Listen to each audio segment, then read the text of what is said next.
Hey everyone, and welcome back to Rank and File Sports. And today we're going to be hopping right back into our series where we are predicting every single Power 4 team's record by the start of the college football season. And today it's going to be the Kentucky Wildcats. Kentucky is bringing in Brock Vandegrift from the Georgia Bulldogs out of the transfer portal to play quarterback, and they are looking to put together their fourth consecutive winning season, the first of which was a 10-win campaign. Since then, they've only pulled off two 7-6 seasons, but this year I do think they're going to have a decent chance to try and make that four in a row. Unfortunately for Kentucky, the schedule does not look very cooperative. The first two games aren't too terrible with matchups against Southern Miss and South Carolina, both at home, but that week 3 matchup against Georgia, even though it's at home, is going to be an incredibly difficult game. I don't really see Kentucky hanging around for very long in that one. Georgia is a very talented team. There's a reason that Carson Beck is their starting quarterback and Vandegrift had to transfer. After that, they have a home matchup against Ohio. Hopefully, they'll be able to right the ship there before another difficult game on the road at Ole Miss. Lane Kiffin has got these Ole Miss Rebels scoring a lot of points. And especially at home, they are going to be a difficult team to stop. Another really tough game for Kentucky. Following the bye week, though, they do get lucky this year and they get to play Vanderbilt, probably the worst team in the SEC again, so that shouldn't be too terrible for them. But a road trip to Florida is going to be difficult. The Swamp is a tough place to play. Following that is another home matchup. This one's against Auburn on October 26th. This should be a good game. Auburn's going to be all right this year, so I do expect them to compete in this one. Home field advantage will play a factor, so this is going to be a very, very good game. Fun one to watch for sure. The road trip to Tennessee is going to be very difficult, though. Tennessee is pretty close to a top 15, top 20 team, probably at worst. Nico Iamaleava is going to be a good quarterback for them. The offense should still be able to put up a lot of points, and I think it's going to be difficult for Kentucky to match that, especially on the road. Following the second bye week of the season, another pretty easy matchup with Murray State before a difficult road trip to Texas. Texas almost made the national championship last year. Instead, they ended up losing to Washington, but they return Quinn Ewers at quarterback and bring in Isaiah Bond from Alabama out of the transfer portal. They are going to be a dangerous team. Once again, another tough team to beat, especially on the road. It's just going to be real tough to stop Texas from scoring, so this one is going to be a rough one for Kentucky. And then finally, the rivalry matchup. They get it at home this year against Louisville. Should be a pretty good game. Most likely going to come down to some plays late in the fourth quarter to determine the winner. Overall, they've got 8 home games and 4 away games, with 5 opponents in the rank and file top 25, which gives them an overall schedule difficulty of 7.5 out of 10. Looking at the guaranteed wins for Kentucky, we have four of them. We have Southern Miss, Ohio, Vandy, and Murray State. Southern Miss and Ohio, two teams that are a part of the group of five. They're not going to compete with an SEC school that's as disciplined and fundamentally sound as Kentucky is. Coach Stoops is a great coach. This is a Kentucky team that has one of the lowest amount of resources football wise in the whole SEC, and yet they still are routinely a bowl team under Stoops. So he deserves a lot of props for being able to rebuild this team and make them a consistent middle to upper middle of the pack SEC team. As far as Vandy goes, this is routinely the worst team in the SEC. We think Kentucky will win this one pretty handily. And Murray State's an FCS school. This is one that's essentially a free win for Kentucky. No disrespect towards Murray State. Moving on to the likely wins for Kentucky, we have two of them. We have South Carolina and Auburn. Kentucky gets both of these teams at home, and the three of them are all relatively evenly matched. So when this happens, we tend to give the home team the benefit of the doubt. Um, South Carolina and Auburn are going to be two of the, lower middle of the pack SEC teams, and Kentucky probably will be this year too, to be honest. But again, we got to give the Wildcats the advantage because they get these two teams at home, and an SEC conference this year that is going to be very good as always. Looking at the toss-ups here, we have two of them. We have Florida and Louisville. This is a game that if it were played in Kentucky, we would expect Kentucky to win it pretty easily, just like they did last year when the game was in Lexington. But this game's at the Swamp.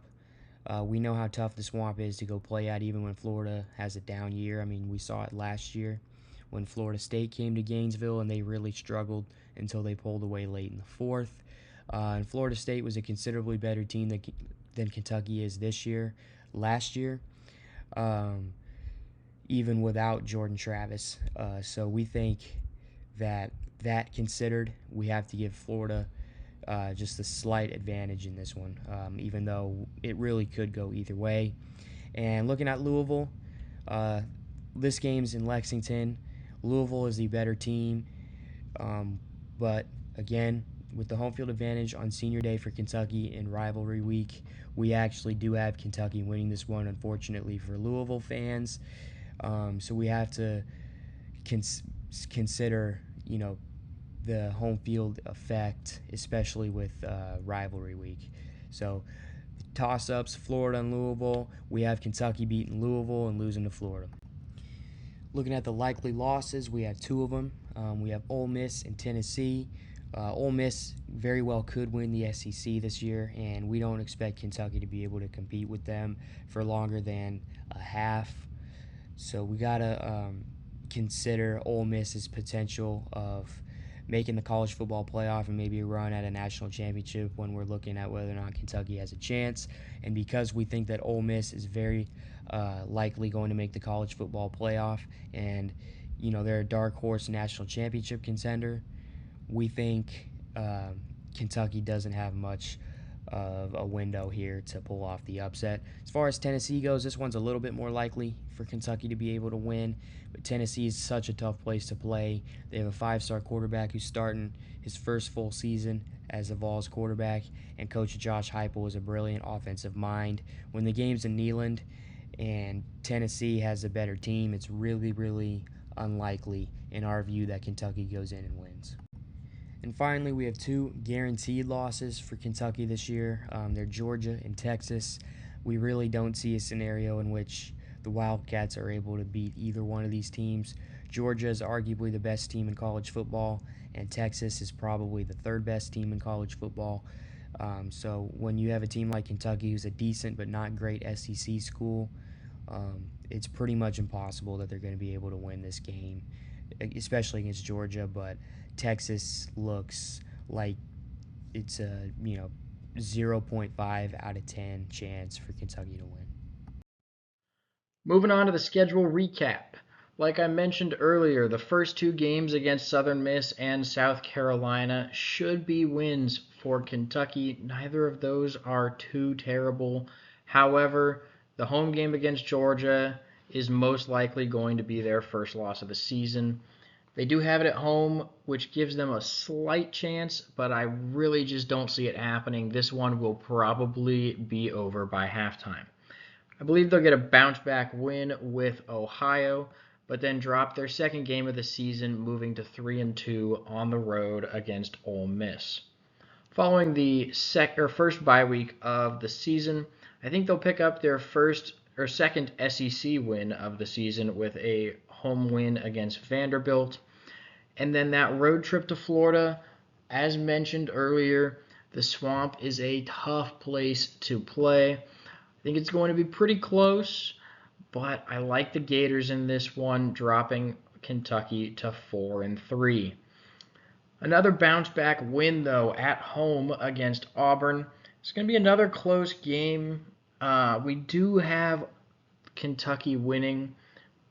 I think Auburn's going to keep this one close until late. They're a decent team this year, but we went ahead and took Kentucky at home. Following that, another loss at Tennessee this time. This is going to be a very difficult game, like I mentioned, and I just think if in the end Tennessee is going to end up outscoring Kentucky. That Murray State game is another guaranteed win there before a road trip to Texas. I think this is where Kentucky picks up their 5th loss of the season, dropping them to 6-5.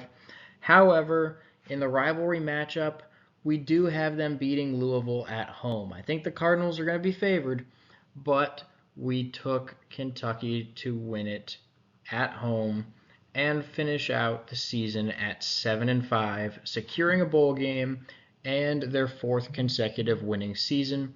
The projected record sits at 6.35 and 5.65, so it does favor them potentially dropping one more game. It's possible that they might lose that game to Louisville, maybe even the home game against Auburn. I would probably pick one of those two if I had to pick a 6th loss. FPI has them sitting at exactly 6-6, so they are most likely favoring Kentucky to win one of the or lose one of those two games. They have a 4.8% chance of making the playoffs. That sounds about right, honestly, with how difficult this schedule is. 4 teams ranked inside of the top 10 only 3 teams ranked inside of the top 10, but still very difficult. And a 0.1% chance to win the national championship, which does make sense. Anyways, thank you guys so much for watching. Please make sure to like and subscribe, and we will see you in our next video.